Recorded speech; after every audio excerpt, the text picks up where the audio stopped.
were camping in Myrtle Beach with our fifth wheel, and we were coming home early because my daughter and son-in-law adopted a baby.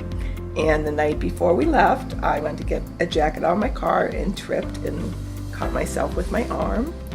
And it was severely broken, and I went to the ER, and I did not want to have surgery there, so we drove home. My husband had both of his knees replaced by Spectrum, and he had wonderful results, and I got in with Dr. Eschbaugh on Monday. I had an appointment with him first thing like 9 o'clock, and I had surgery scheduled for Tuesday.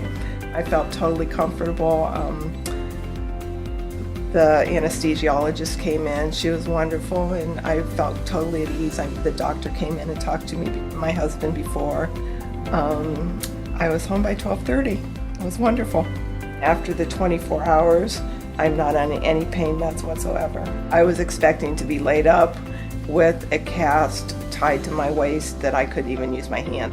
We had a 24-hour ride home, and I was very nervous about the outcome of my severe injury, and it turned out better than I could ever expect. Within 4 days, I was using my hand. I could enjoy my granddaughter, and I'm really pleased with Spectrum.